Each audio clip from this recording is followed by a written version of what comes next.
Andy, and I am back with my brother Dale. How are we doing, Dale? What's up, Andy? Hello. We are closing out the Survivor Series month of November, usually the month of November or Thanksgiving time, where we actually go into the nice tag team matchups of elimination style, where it's something that seems to be more celebrated now. But by what I mean more celebrated, it means there's going to be like two different matches that have that style, if anything. And then you mix it in with the War Games feel that wrestling had or WWE had the other day. I enjoy the Survivor Series a lot. You enjoy the Survivor Series a lot. We love the pay-per-views of just these nonstop elimination style matches. They were quicker. They evolved into something quicker, I guess you could say, as the years passed by. But 1993 was a very odd time because all I could picture was everybody having Hasbros. And I just want to, I know you want your hands on them. There's one thing I wanted to look at too. And I was like, wow, what was I doing in 1993? And then I said, I was very much into video games. The top selling video games of 1993, Super Mario Brothers All-Stars, Secret of Mana, Doom, Mortal Kombat 2, Myst, and Star Fox. Oh, yeah, Star Fox, remember that? What a game. Yeah, what a game, huh? And do you know what's crazy about that is there's no Zelda in there. Link wasn't there. Yes, there was. Legend of Zelda, Link's Awakening. Was that 93, was it? I just thought he had a bit of a dead lead for the Zelda there, but... Well, that was made for Nintendo, I guess for the Game Boy at some point. Yeah. But still, look, it was just a great year to be a child. It was. The computers back then were awesome, weren't they? I think I remember I had the Sega. I had the Nintendos, but I had the Super Nintendo. I think Donkey Kong was my favorite one on that. And then I had the Donkey Kong Adventure. Yeah. I like that one. And what else was it on the Super Nintendo? Because it was Mario All Stars, I think it was the other one that I loved. Mario Kart too. Mario Kart was good. And F-Zero, I used to like F-Zero, which is like the race car game. Yeah. But then I had the Sega Master System. And Alex the Kid, loved Alex the Kid. And Rampage, which The Rock made a film of. Yes. And of course the Wolf Flied. Yeah. Well, let's get into some wrestling then, buddy. We've got some 4-on-4 matches here. And one thing I like with this is people say that like they put them together and stuff like this, and can they coexist? Well, this was the original Can They Coexist, but it was in a good way, wasn't it? Certainly. When you say that, the first thing that pops up when we open up this pay-per-view, besides some cheesy graphics that really didn't make any sense, we open up with the narcissist Lex Luger sitting with his family. I'm sure you shed a tear for that, Andy. Oh, I was so angry when I seen this. I'm not even going to lie. I was like, yeah, just like, he's probably the most non-modeled man in the world. Milking that whole Americana thing that didn't go good over the summer.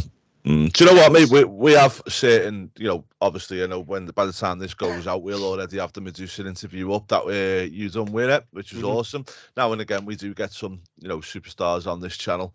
But I can tell you what, mate, if I ever got offered Lex Luger on this channel, I would say no. And I know if it was you, I would beg you not to take the interview.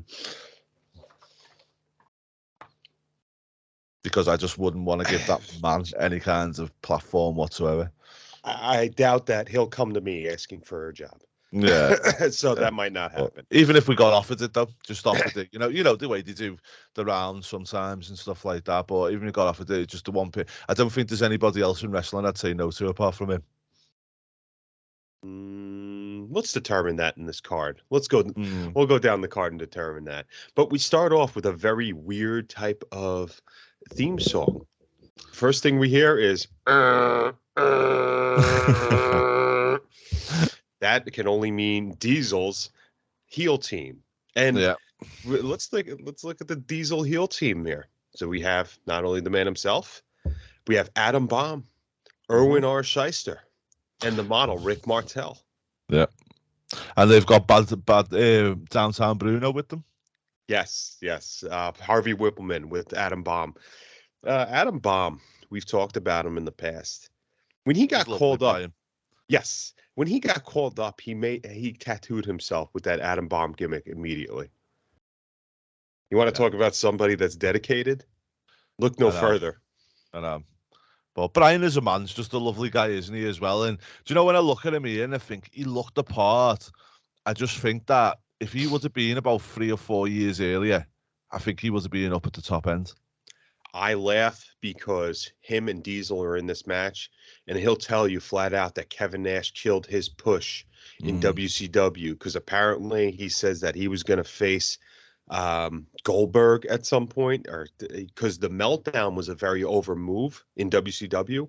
Remember, he'd set it up and people be chanting for it. You don't really get too much of that, No. if when somebody's posing to actually do their finisher. The jackhammer obviously is the first thing that comes to mind, or the Rock holding on to somebody waiting to do the rock bottom. Not saying that he had that nuclear heat that Adam Bomb did, or Adam Bomb had that nuclear heat, but people were enjoying and anticipating the meltdown. But he says that Nash killed his push. Who knows? Who knows? But all I see here is just a bunch of people that hung out with each other. The babyface team is made up of who, Andrew?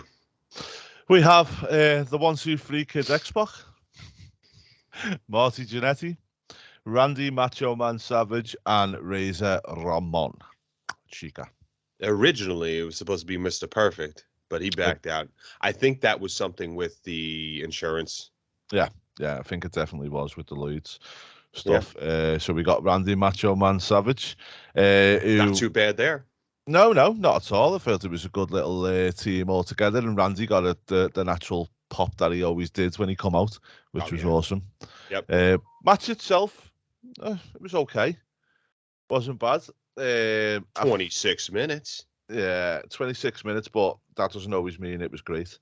I think sometimes, I don't know whether you'll agree with me, but sometimes people focus on the fact that a match went so long that that's a good thing, and it's not always a good thing. But in these elimination style matches, I think it's a necessity. Without a doubt, people are confusing work rate with match length now, and it drives me up the fucking wall. Yeah. But that's why we have people screaming for Willie Yuta and Danny Garcia, because they have great work rate. Kiss my ass. And it was quite. With this one as well, it was quite well balanced. So there was 3 eliminations within the first 20 minutes. There was 3 eliminations within the first 20 minutes, and then the next 3 come in the next 10. Yeah. So I think the end bit popped a little bit more than what the end, and that's a common theme with Survivor Series matches, not just in this one particular, but in a lot of them. It seems to be they have that kind of formula where the first 20 minutes or the first 15 minutes, whatever it is, is kind of the first half of the match, shall we say, is very nothing happens. Then we get a few eliminations, and then bump, end. It kind of become in quick succession at that point. Yeah.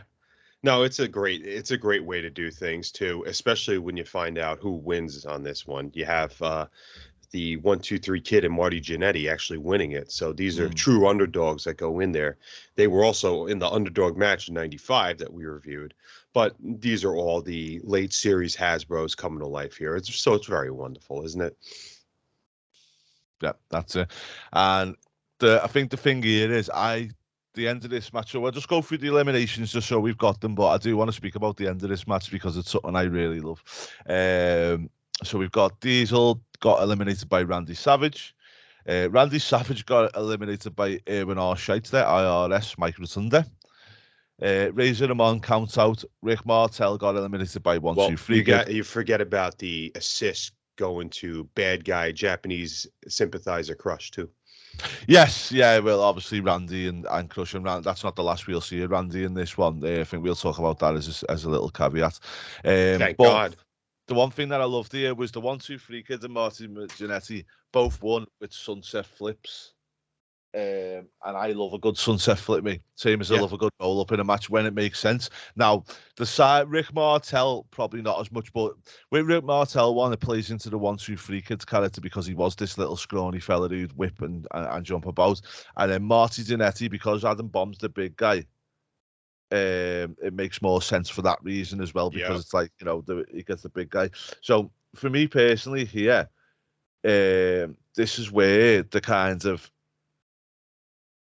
it makes sense, and that's all I ever wanted to do. Sometimes these things don't make sense, but that does make sense. Fine. Do you know what I mean?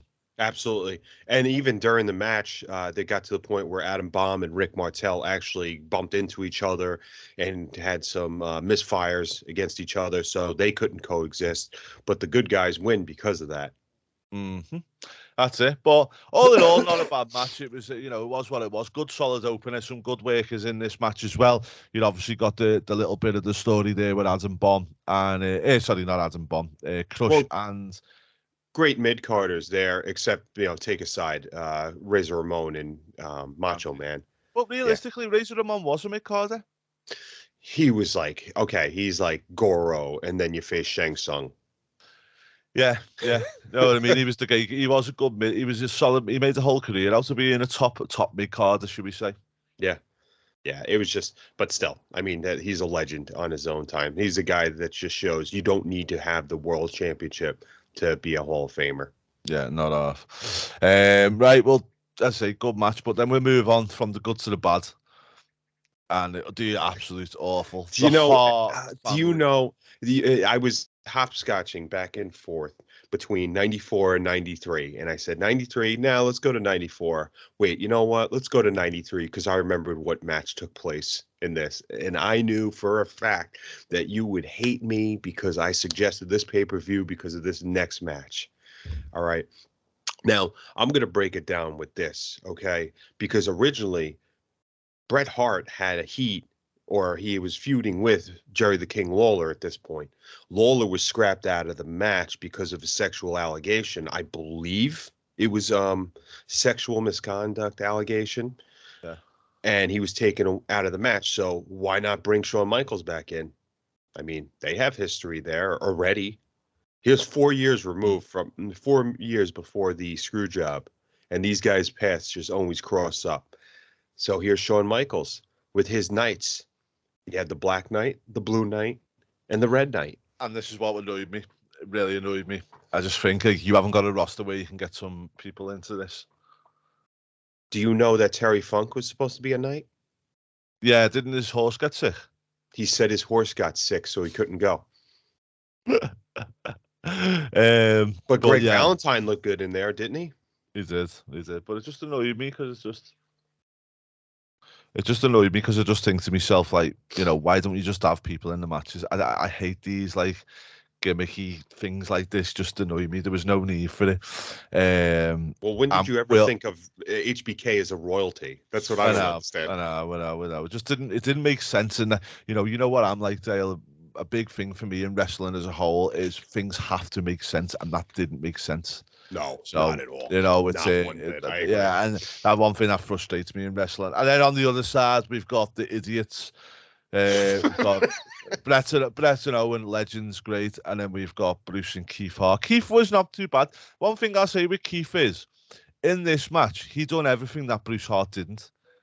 He took his little spots, he got his little bits in, he got out the way. He done what he was meant to do. Nice technical wrestling to have been like a bare bones minimum, but he was able to show like, here's a drop down to hold, you know, headlock into the ropes. And it just, by the way, I'm not being too technical on these terms here because I am not a professional wrestler. No. And I'm a kid, but he looks pretty clean out there. I mean, the guy's not going to be a world beater, but you could tell he was definitely trained and where he was trained. Bruce Hart is an absolute legend. We love him to death. That's Andy's favorite Hart. Him and Teddy are two of his favorite Harts. Did you get onto the fact with Bruce as well? Did you see the way, Keith had the same shorts on as Owen? Obviously, Brett went with a different colour because he's Brett. And then Bruce couldn't help himself but have the little kind of thunder things on the side to say, I'm Bruce Hart, I'm different. Like, what a mark. Oh, he's an idiot. He's an absolute idiot.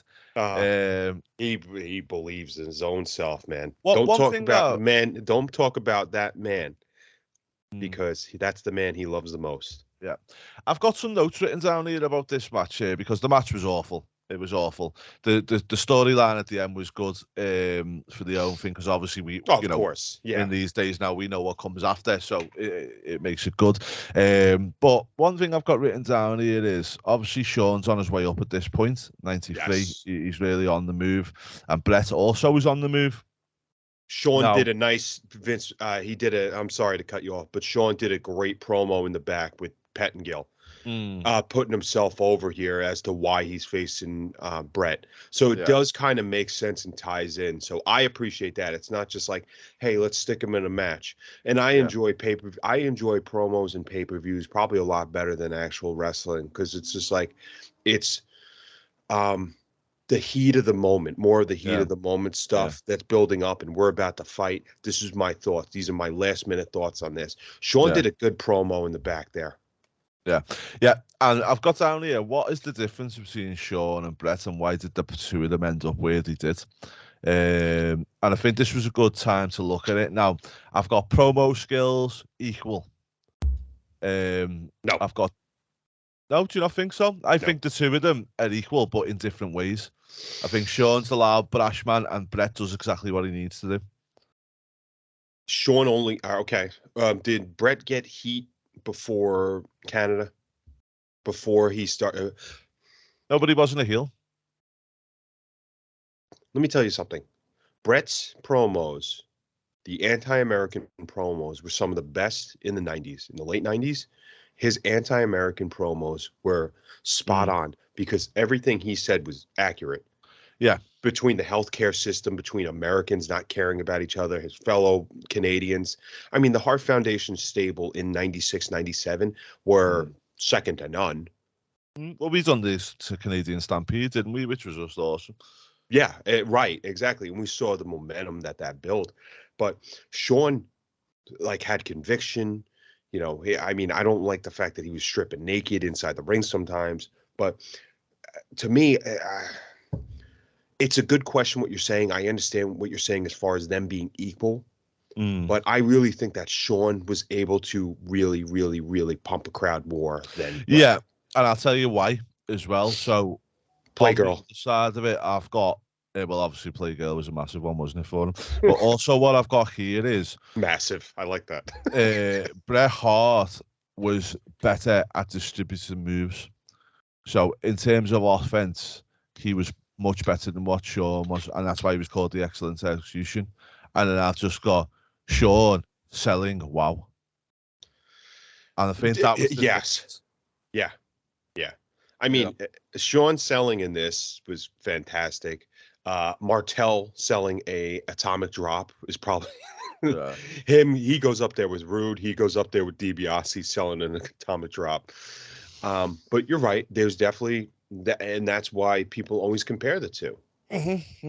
Right. And so and then also on this, I've got so the end of storyline here with Figgy. With Brett and Owen. I thought it could have done it being better. I would have liked Owen to actually attack Brett, but then that probably wouldn't have played into the whole spoiled brat. I'm not, turning his back, pushing him, and then getting a cob on. So I kind of like that. Right. Bobby Heenan's comments were just unbelievable. So Bobby Heenan was probably the best. He was in true form in this. Talking about how Stu and Helen don't have pulses, how the whole... I remember the Hart family is sitting behind the commentator booth, and Vince made mention of it, and Bobby goes, "Is that what that smell is?" Heenan was probably just at his peak, and he knew how good he was. I wouldn't say he's at his peak, but I think his best performance in WWE was in the 92 Rumble with Flair, when he was when he was hoping for Flair to win, and it got to a point where he told Monsoon to shut up. Well, one thing I liked about this as well is the way that even though Monsoon was on the radio with Jim Ross, I feel like because of the whole Bobby Heenan and just because you had them in the same room, you had to have some kind of interaction, and they did. Do you know what I mean? And I love the bit where Gorilla goes to hit him, Bobby thingies around, and as Gorilla turns around, he goes like that. Oh, brilliant. Absolutely brilliant. Yeah. Now, I'm trying to recall if I ever listened to WWF radio. I think I tried to once when I was a kid. Did you? No, no, never. No, we wouldn't have over here. We wouldn't have had it. 93, the internet wasn't really a thing then, so.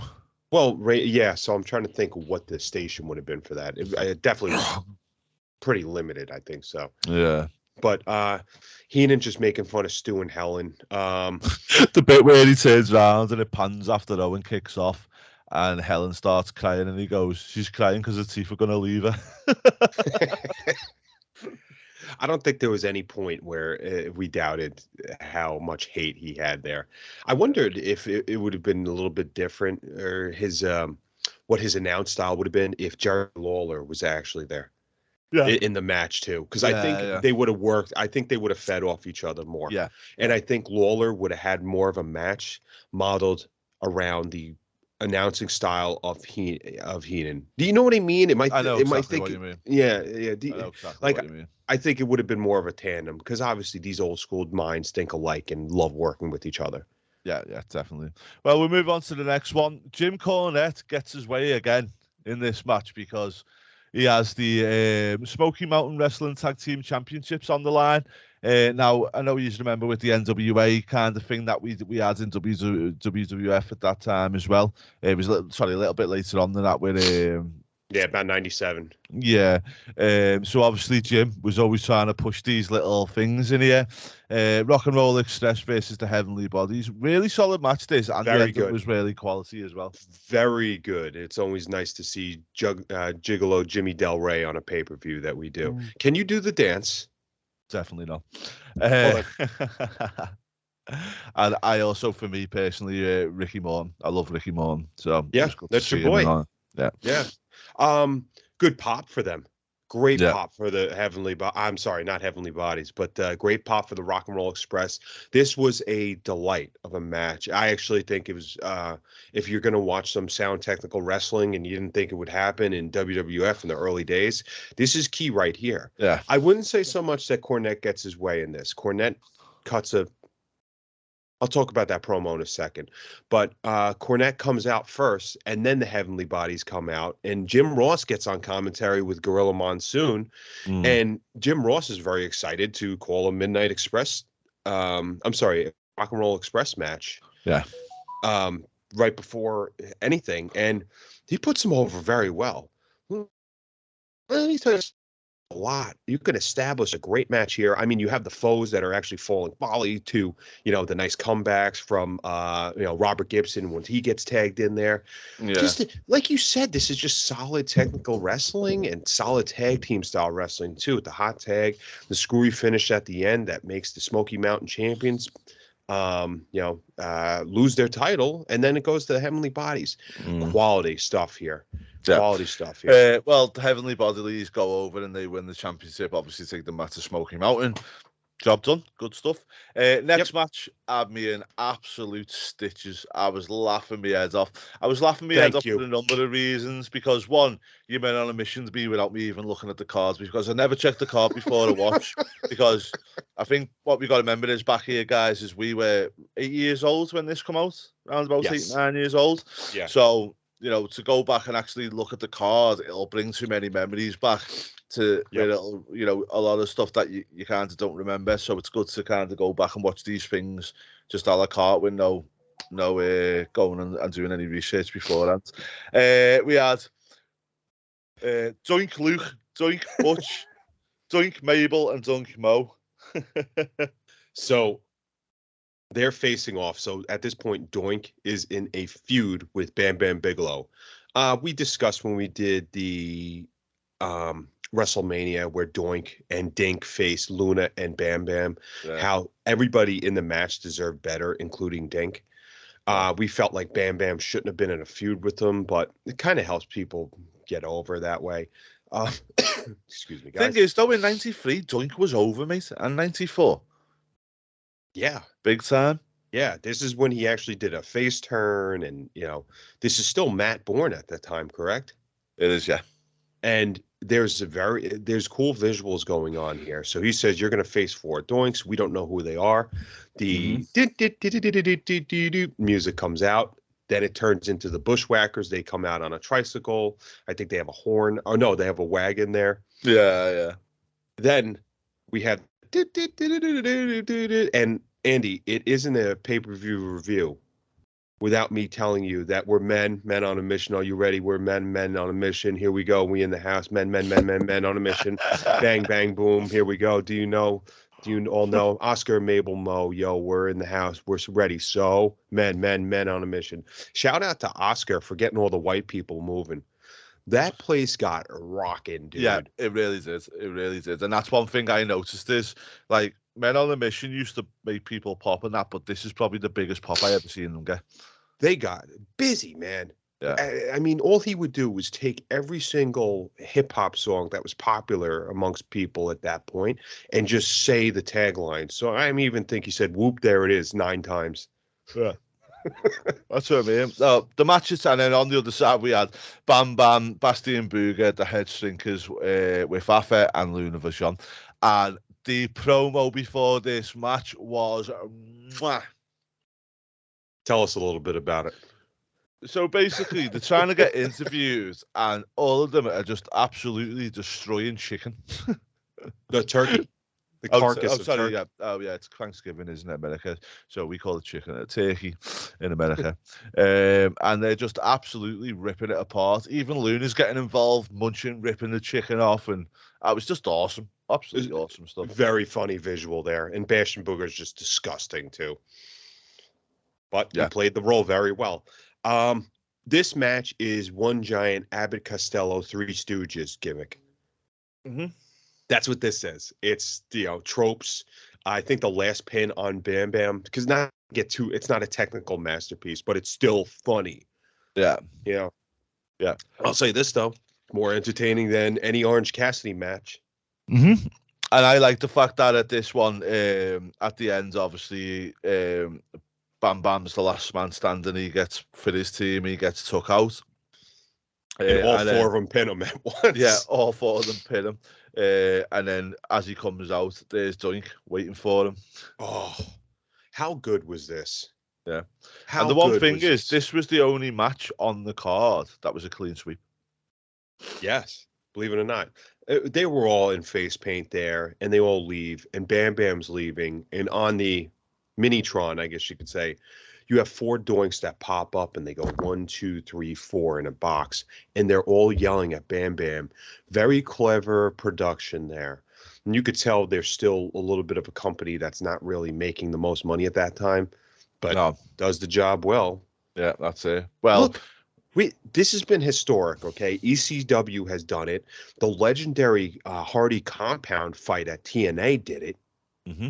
You don't need that much of a budget to do very crazy type things. Yeah. Well, we go from that to they probably whacked all the budget on this final car crash. Before you get into that, this was, we always talk about this, okay? The team of the Foreign Fanatics, right? Yeah. So we have Evil Crush. Who's from Hawaii. Yeah. You have to excuse me, everybody. I'm getting over the coof.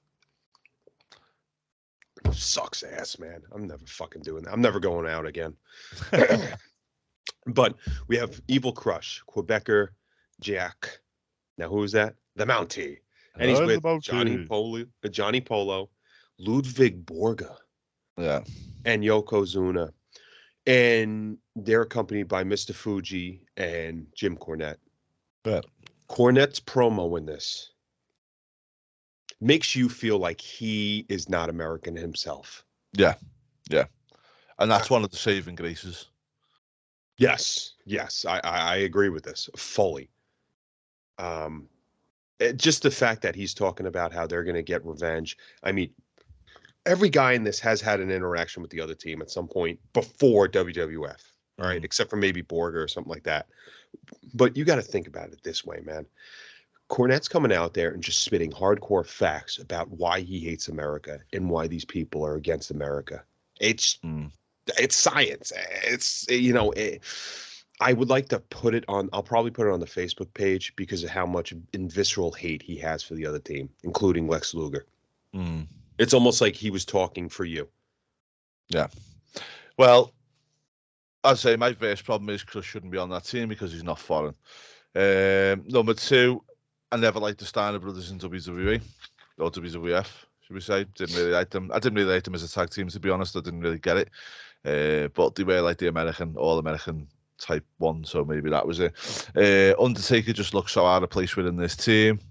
But the actual part in the match was good for him, where he sat up from the Zumo, from the Bonsai drop, which was quite cool.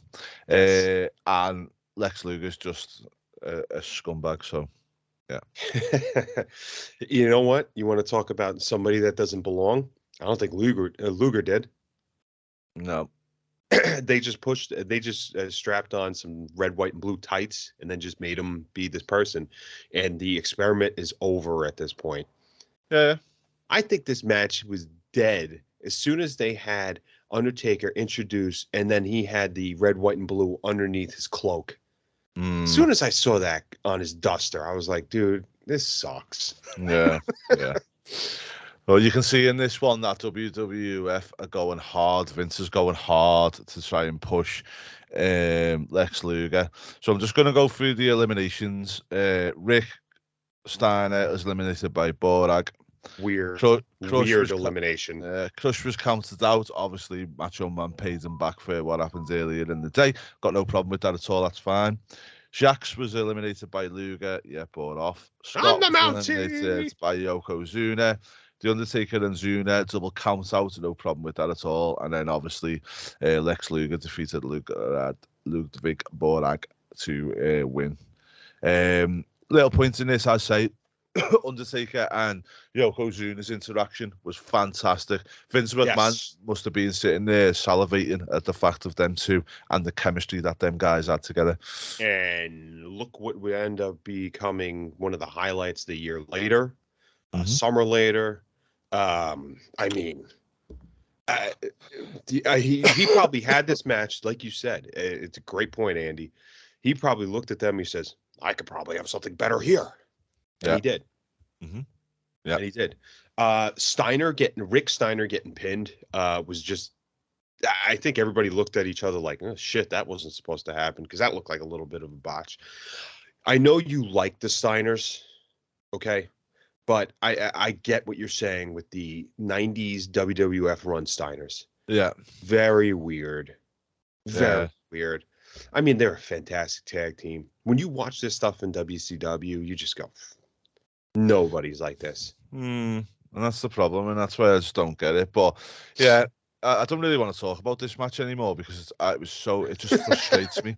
And then at the end, Luger gets the pin. It starts snowing, and out comes Father Christmas. I mean, talk about putting the big guns behind Lex at this point. Oh, God, yeah. I forgot about that. I was sitting there like, oh, my God. They're shoving it down our throat at this point. And this is going on. So July was when he came on to the Intrepid.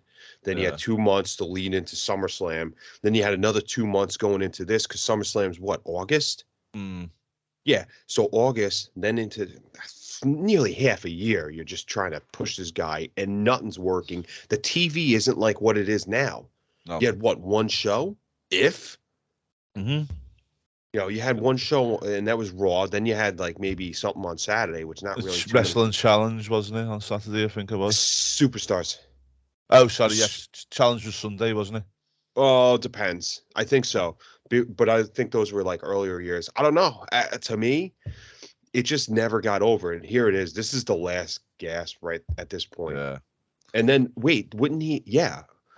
They'd have him co-win. They'd have him co-win the Rumble. Do we have to skip 94 Rumble? Probably, 100%. We're not doing that. Anyway, that was Survivor Series 1993, guys. Let us know in the comments what you think about this show.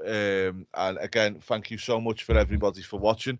We appreciate every one of you as always, and we have been getting some really good volumes of views at the moment. If you haven't watched this and you haven't noticed it, go and check Dale's interview out with Medusa, real banger. So make sure you go and check that out. But from me and Dale, we'll be back same time, same place next week. Take care, guys. Happy Sunday, everybody. Let's go, G-Men.